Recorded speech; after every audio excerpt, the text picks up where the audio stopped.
Dicil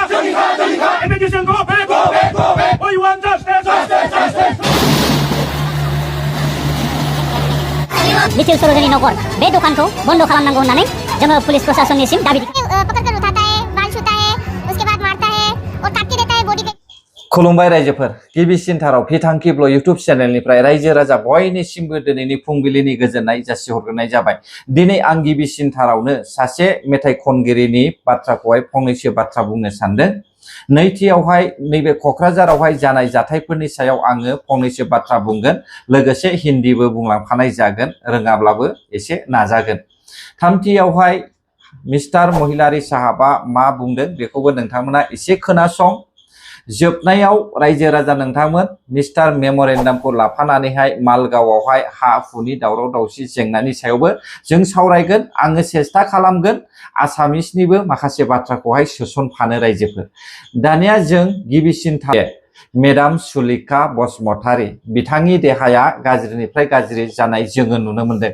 बेनिखायनो आङो आसा खालामो सुलेखा मेडामा थारैनो मोजाङै मोजां आरोबाव हामनानै फैगोन होननानै, आरोबाव जोंनि बर'फोरनि गेजेरावहाय मिलौदो गोदै सुदेम रैसुमै गारांजोंहाय मेथाइ खननानै होबावनो थाखाय खाबु मोनथों होननानैहाय आङो आसा खालामो रायजोफोर।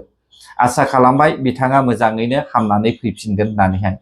बे समाव नैथियावहाय रायजोफोर क'क्राझार टाउनाव थानाय लिटिल सुरजनी बाजार नोगोर होननाय मोनसे दखानदारनि मावथिया मा बुंदों नोंथांमोना ससे खोनासंदो दाना। पैर में पकड़कर उठाता है, बाल छूता है, उसके बाद मारता है और काट के देता है बॉडी पे भी। हाँ, बॉडी टच के है। ये सब तो इधर नहीं होगा। दूसरे जाति का आके इधर हमारे जगह पे हम लोगों को ये मतलब दबोचने के लिए आया है वो लोग। सिङाव सीसी केमेरा दङ। गासिबो सीसी केमेरा दङ। मावग्रा माबा बारान्दानिफ्रायनो रुम सिङाव जे मावग्रा रुम बेयाव गासिबो दंजोबो आरो। ओमफ्राय ओरैजाय गावसोर थाग्रा जे गैया आरो। लामासिम गासिबो सीसी केमेरा दङ, भइसबो खोनाजोबखायो, गासिबो खोनाजोबो, प्रुफ दङ। ना माबा बिबा मोनगोन आरो। माने सानफ्रोमबो नोंसोरो माने गोसो गाज्रि बेयाव खामानि मावबाय थानानै दंमोन। औ बिदिनो गोसो गाज्रियैनो बुंजायो। जों बुंनो हाला, रावबो बुंफेराखै नालाय। बिसोरो साहस मोनबाय, साहस मोननानै बिदिनो खालामबाय थाबाय। आं दिनै साहस आंनि गोसोखौ हमथानानै जोंनि जायगायाव मानो बिदि जानांगौ साननानै जोङो बुंबाय आरो। माब्लानिफ्राय खुलिदोंमोन बियो? खुलिनायाथ' 1 इयारसो जाबाय खोमा, आं बेखौथ' मिथिला। जायखिया बिदिनो गोबावानो जाबाय, 1 इयारसोआनो जाबाय दां। मा नाम दखाननि नामा? दखाना लिटिल सरोजिनी नगर। आं सफाल' हगारना होबाय जास्ट फोरमान होनो थाखाय दे रायजो राजा नोंथांमोन। मानोना नोंथांमोना फेसबुकआव नुखाबाय, इउटुबाव नुखाबाय, निउस मिडियाफोरनियाव नुखाबाय। दा आं बुंनो थाखायसो बेखौ आं भिडिअखौ लाबोदों। दानिया जों सावरायगोन। नोंथांमोना नुदोंना गोजौआवहाय सासे दखान मालिक, गाहायावहाय जाहैबाय थरफर, यानिखि बुख्रुब बुख्राब ना। जाथाया मा जादों? क'क्राझार टाउनावहाय गोबां बेफोरबायदि गाज्रि खामानिया सोलिलायगासिनो दङ। जों बेखौ नुबोगासिनो दङ। सोरखौबा थाखा फैसानि लब दिन्थिनानैहाय गुबुन हादरनिफ्राय फैनाय मानसिफ्रा जोंनि बर' हारिनि लाइमोन सिख्लाफोरखौ, आइजोफोरखौहाय बमब्रायनानैहाय थाखानि लब दिन्थिनानैहाय बिथांमोना गाज्रि लामायावहाय लांनो सेस्था खालामो। दा थिग बेबायदिनो नैबे दखानदार, जाय दखानदारा राजस्थाननिफ्राय होननानै जोङो खोनानो मोनदों। दा बे दखानदारनि सायावहाय अजद थिखांनाय मथेब्ला बेयावहाय मावनो लानाय हिनजावफोरखौहाय बियो गाज्रि नोजोर नायनानै दांथावै मोदोमफ्राव दाङो आरो टाच खालामथावै बडिफ्रावहाय टाच खालामो होननानै जोङो खोनानो मोनदों। इसलिए मैं ये कहना चाहूंगा इस आदमी को, जिस आदमी ने हमारा देश पे आकर के हमारा बोडो समुदायों का लड़की को एक शादी लिया है, शादी किया है, वो लड़की को शादी किया है या बिना शादी के लिया है, उसको जज करना जरूरी है।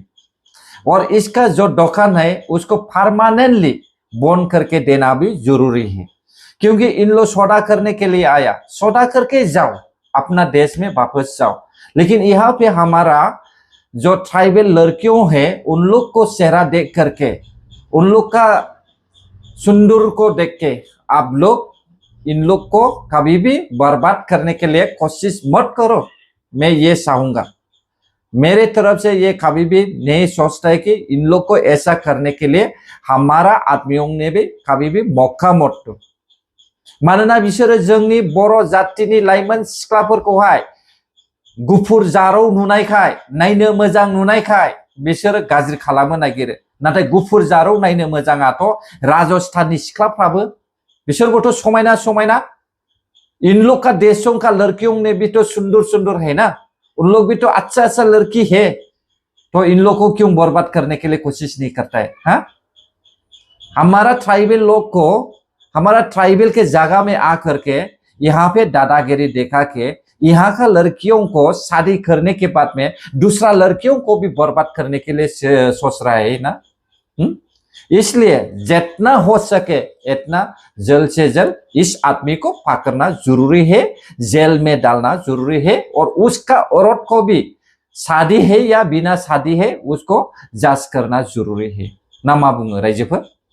हमनांगौ आरो हाबा जादोंना जायाखै ना ओरैनो थादों सोर दैमारि बेखौबो हमनांगौ आरो साजा होनांगौ।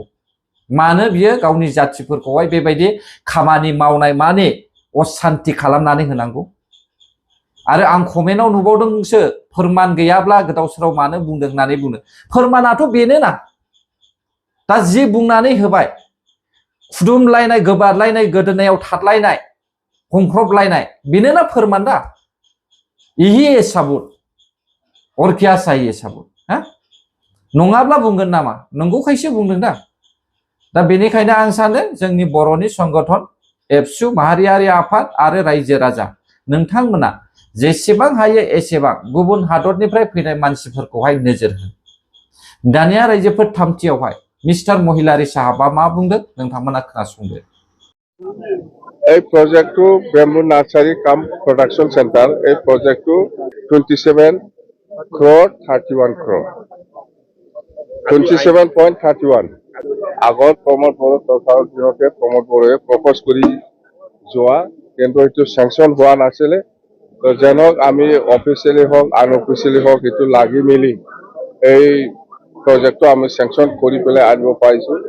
কথা সেইটোৱে যে যদি চেংচন কৰি না আনিলে হয় প্ৰমোদ বড়োৱে বেয়াকে আমাক গালি দিলে হয়। যেন হওক প্ৰমোদ বড়োৱে যেটো উদ্দেশ্য লৈ পেলাই সেই প্ৰজেক্টটো প্ৰপ'জ কৰি গৈছে আমিও সহায় কৰিম সাকসেস কৰিবৰ কাৰণে। কিন্তু কথাটো হ'ল সেইটো কেনেকৈ চলাব, মেইন পাৱাৰটো ক'ত, তো এইবিলাক নাই, একো উল্লেখ নাই। খালি এই ইণ্ডাষ্ট্ৰিটো বহাব, সেইটো কেনেকৈ চলাব, মেইন পাৱাৰ ক'ত পৰা আহিব, কেনেকৈ, সেইটো গোটেই বস্তুটো লেফ্ট গ'ল। তো সেইকাৰণে আমি বনাই দিম, আমি বনোৱাৰ পিছত কিন্তু প্ৰাইভেট পাৰ্টিক আমি লিজত দিবই লাগিব, নহ'লে এই বস্তুটো কেতিয়াও লাষ্টিং নহয়।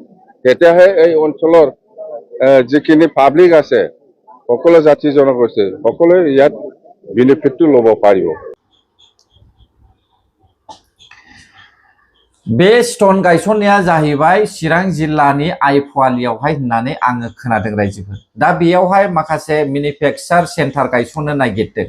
दा बेखौहाय नोंथांमोना नुखाबाय ससियेल मिडियायावहाय। नाथाय मिस्टार महिलारिनि बुंनायनि सायावसो आङो फंनैसो बुंनो नागिरदों।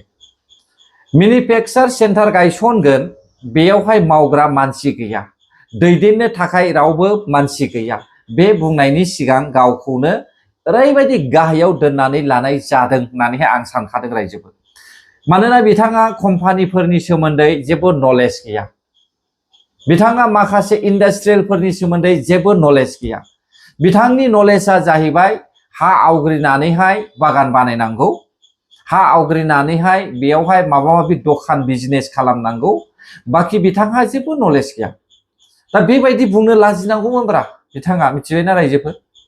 आरो मोनफ्रोमबो बाथ्रायाव जे UPPL नि CM प्रमोद बर' सारखौहाय इनसाल्ट खालामबाय थादों, लाजि फोनांबाय थादों, नैबेनि बेलायावबो बिथाङा एसे सिन्था खालामनांगौ आरोना। प्रमोद बर' सारा मावनो गोरोंखाय, साननो हनो गोरोंखाय, फिउचारखौ नाहरनानैहाय एजेन्डा लानो गोरोंखाय बिथाङा गासैखौबो मावनानै होलांनो नागिरखादों बर' जाथिनोहाय। नाथाय बेखौ BPF नि CM आ मावनो हाया आरो बिथाङा मानो नलेज गैया। दा बिनिखायनो बिथाङा बे बाथ्राखौ बुंदों।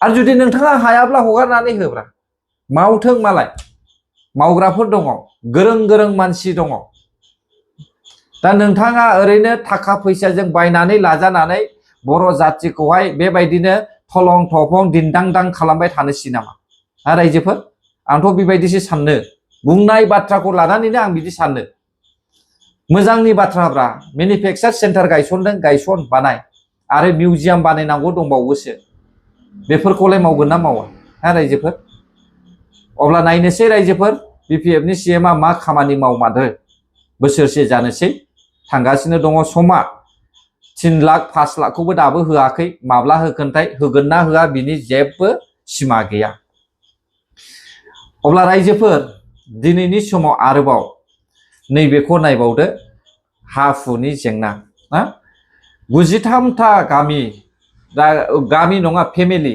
नखर दै 93टा नखरखौहाय एरख'नायनि बाथ्रा दा बेयावबो बिपिएफनि सिएमआ बुंदों बिसोरखौ एरख'गोन नाथाय एपिडिसिएलनोहाय हगारनानै होगोन नाथाय बेखौसो बुंनो सानदों आङो ओइ जिमान 93 ना 93টা ফ্যামিলি আছে এই 93টা ফ্যামিলিৰ যি মাটি দখল কৰি থাকিছে এই মানুহবিলাক ক'ত পৰা আহিছে এইটো নিজে জানিব they should know they should understand where are they from रायजो राजा नोंथांमोन go back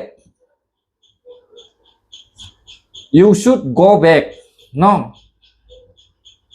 why they came to our Bodo tribal 6th schedule tribal belt and block why therefore they should go गावसोरनो बिसोरो मिथिगौ